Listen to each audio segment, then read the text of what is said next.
Ibrahim Traore just sent a direct message to Uganda that has everyone talking. And it's not just talk anymore. The United Nations just leaked a confidential report that exposes what Yoweri Museveni has really been planning behind closed doors. This isn't about diplomacy. This is about power control and a chess game being played across the entire African continent. What Traore knows, what Museveni is hiding, and what this means for the future of East and West Africa. You need to hear every word of this because the implications are massive and they're unfolding right now. Let's get the context straight before we dive into what just happened.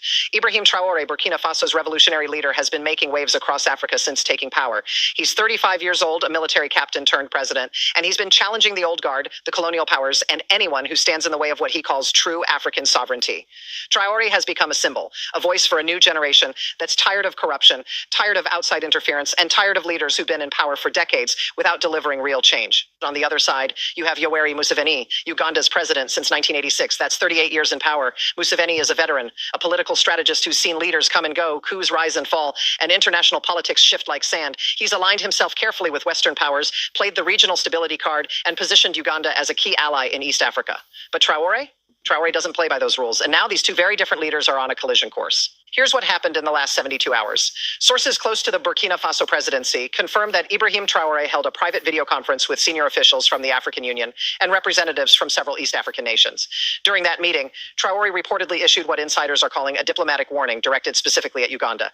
The exact words haven't been made public yet, but according to 3 separate sources who were briefed on the call, Traore made it clear that he's watching what's happening in the region and he's not staying silent. Why Uganda? Why now? That's the question everyone's asking, and the answer lies in a document that just surfaced.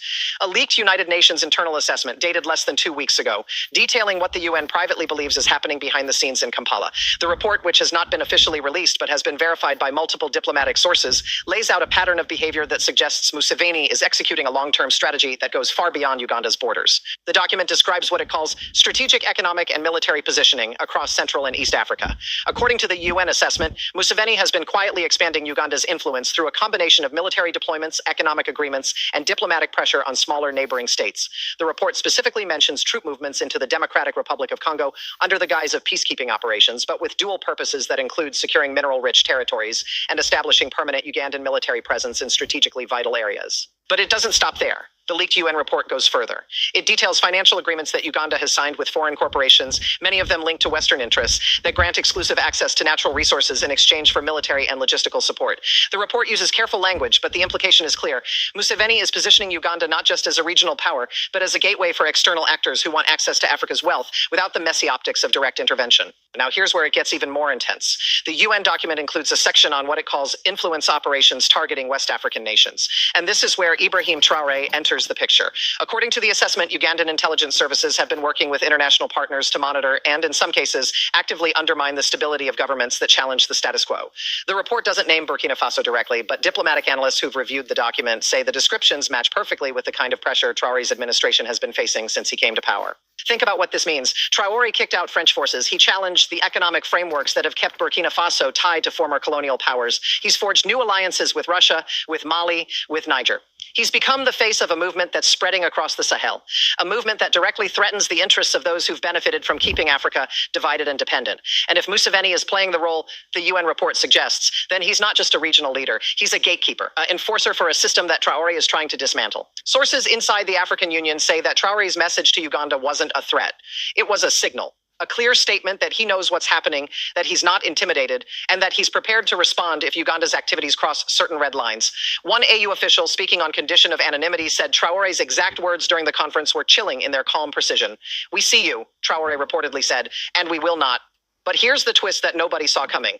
Late yesterday, a second leak emerged. This one didn't come from the UN. It came from within the Ugandan government itself. A whistleblower, identity protected, released internal communications showing that Museveni's inner circle has been deeply concerned about Traore for months. The documents show discussions about containment strategies and counter-narrative operations, specifically targeting the growing influence of what they call radical sovereignty movements in West Africa. One memo, dated 6 weeks ago, discusses the need to isolate and delegitimize emerging leaders who threaten regional stability and partnership frameworks. While Traore isn't named directly, the memo references the Burkina situation and suggests coordinating with international partners to ensure that alternative governance models don't gain traction beyond their current borders. This is explosive because what it shows is that the concern isn't just about Uganda's interests. It's about a coordinated effort involving multiple actors, multiple nations, and multiple agendas all converging on the same goal, stopping leaders like Traore from succeeding. Because if Traore succeeds, if Burkina Faso thrives under his leadership, if the model of breaking free from external control actually works, then it becomes a blueprint. And that blueprint threatens everything the old system is built on. So let's hear from different sides. Dr. Amara Okonkwo, a professor of African political systems at the University of Accra, gave her analysis this morning. What we're witnessing is a generational clash, she said. Museveni represents the old guard, the liberation fighters who took power decades ago and never let go. They built their legitimacy on fighting colonialism, but then they replicated many of the same power structures. Traore represents something new. He's not asking for permission. He's not playing by the diplomatic rules that were written by the very powers he's challenging. That makes him dangerous to the established order, but inspiring to millions of young Africans who see themselves in him. But not everyone agrees. Ambassador Charles Mutebi, a former Ugandan diplomat, pushed back strongly. This narrative that paints Museveni as some kind of puppet is deeply unfair and frankly ignorant of history, he said in an interview this afternoon. President Museveni has maintained stability in Uganda for nearly 4 decades. He's brought economic growth, infrastructure development, and regional peace. Yes, he works with international partners. That's called pragmatic leadership. The alternative isn't some romantic revolution. It's chaos. It's what we see in countries that reject cooperation and end up isolated and impoverished. Then there's the view from the ground. Social media across Africa has exploded with reactions. The hashtag Traore vs Museveni has been trending for 18 hours straight. In Ouagadougou, Burkina Faso's capital, crowds gathered in the streets yesterday evening, waving flags and chanting support for their president. Videos show young people holding signs that read, "Africa decides and no more puppets." In Kampala, the response has been more muted, but pro-government rallies were organized quickly, with speakers defending Museveni's record and warning against what they call reckless leadership that destabilizes the continent. Let me paint the picture of what's happening on the ground right now, because this isn't just about politics. This is about people, about hope, about fear. In the villages outside Ouagadougou, farmers who've struggled for years under economic systems that favor exports over local needs are talking about Traore like he's a prophet. An old woman named Fatima, interviewed by a local journalist, said through tears, "For the first time, I believe my grandchildren might have a future here, in our own country, not dreaming of escaping to Europe." In Kampala's markets, the mood is different. Traders who've built their businesses on stability, on predictable relationships with foreign investors, are worried. "We don't need more conflict," said one business owner who didn't want to be named. "Uganda has peace. We have growth. Why should we care what some young revolutionary in West Africa thinks about how we run our country?" The emotional divide runs deep, and it's not just between nations. It's within families, within communities, within the hearts of people trying to figure out what kind of Africa they want to live in. Do you choose the stability of the known, even if it means compromising sovereignty? Or do you gamble on the promise of true independence, even if the path is uncertain and dangerous? Now let's talk about what happens next, because this situation is escalating fast. Military analysts report unusual troop movements along the borders of several Central African nations. Uganda has increased its military presence in the DRC by an estimated 12% in the last month alone. That's according to satellite imagery analyzed by the International Crisis Group.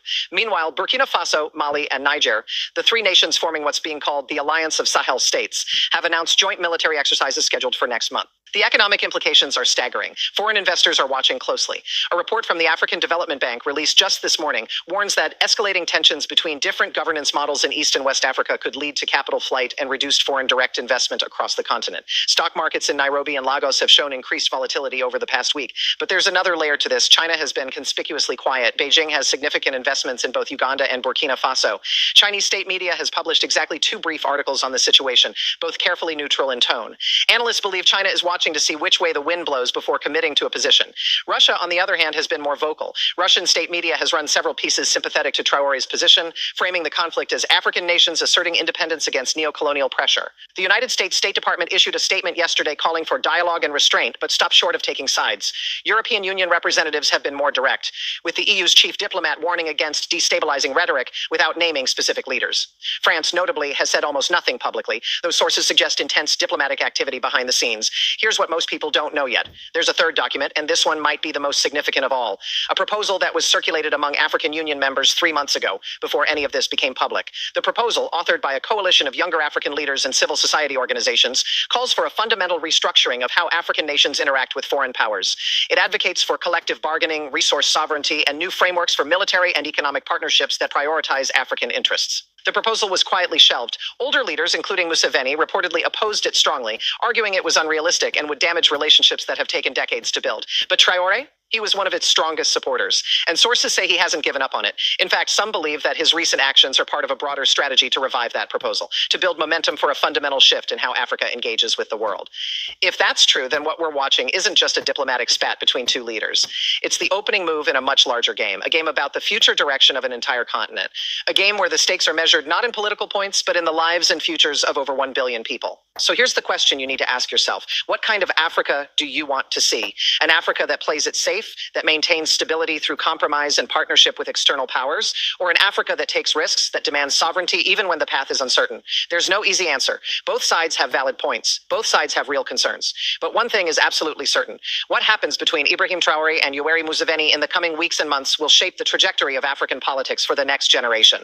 The signal has been sent. The hidden agendas are being exposed. And the response, whatever it is, will echo across the continent. Drop your thoughts in the comments below. Are you Team Traore or Team Museveni? Do you think Africa needs revolutionary change or steady stability? And what do you think happens next?